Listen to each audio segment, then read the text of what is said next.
Néaudio, deux nouveaux produits. Oui, tout à fait. Donc le lecteur origine S2 qui va remplacer donc le lecteur S1.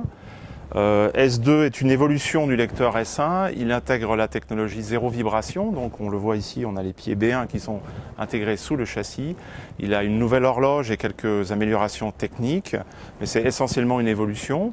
Et nous avons un produit tout nouveau qui sera disponible en octobre, qui est son petit complément, on va dire. C'est l'amplificateur A2, donc qui est un tout nouveau circuit basé sur l'utilisation d'un amplificateur opérationnel pour créer la tension, un étage de sortie très important en termes de capacité en courant, et le produit de série sera équipé d'une alimentation à découpage. Donc on a ici un ensemble cohérent, homogène. On a repris le design du lecteur CD pour l'amplificateur, avec les mêmes codes esthétiques, bien qu'il n'y ait pas de deux pièces identiques en réalité.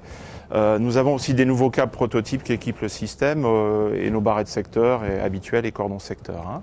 Donc ce système alimente une paire d'enceintes Pascal Louvet qui a été modifiée par Néaudio et qui est équipée aussi des supports anti-vibratoires B1. Voilà, donc l'objectif toujours le même, obtenir le maximum de musique. Donc la technologie zéro vibration et les raffinements techniques qu'on a apportés sur le schéma des amplis nous permettent d'atteindre un degré de transparence supérieur. Et nous sommes aujourd'hui très contents du résultat parce que bon, c'est un peu un achèvement pour moi de 15 ans de recherche pour essayer d'avoir le son parfait ou le son que j'avais dans la tête il y a 15 ans. Sur la construction, on reprend tout ce qui avait fait les caractéristiques de l'origine. Oui, tout à fait. Alors le lecteur CD peut évoluer quelque part. L'amplificateur est construit dans le même esprit mais un peu différemment, bien qu'il se ressemble beaucoup. On n'a pas d'IMAX dans l'amplificateur, par contre on a toujours une structure sandwich avec donc des couches d'aluminium séparées par du viscoélastique. Hein, tout le châssis est en aluminium. Ce qui est intéressant, c'est que les nouveaux circuits sont très compacts, très rapides aussi, puisqu'on a une bande passante de 2 MHz, très silencieux, avec des taux de distorsion très bas. Et on est resté fidèle un peu à la formule de l'absence de contre-réaction, donc il n'y a pas de contre-réaction entre la sortie et l'entrée.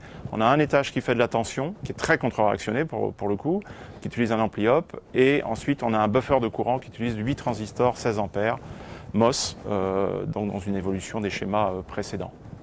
Voilà. Donc, inévitablement, même si c'est des enceintes particulièrement qui ont été modifiées par vous, ça peut fonctionner avec n'importe quel type d'enceinte. Absolument. L'idée, c'est l'universalité. L'amplificateur est très puissant. Il fait 2 fois 150 watts, ce qui est largement suffisant, avec une grosse capacité en courant. Donc, il peut driver vraiment beaucoup d'enceintes. Et voilà, on cherche à faire que le son le plus transparent possible, en fait. Hein.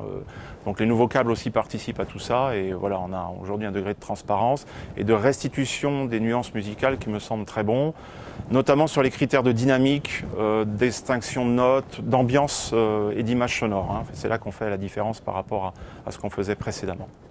En termes de prix ? Alors en termes de prix, on reste toujours dans les mêmes eaux, hein, donc c'est 35 000 € pour le prix public du lecteur et l'amplificateur sera vraisemblablement dans le même prix.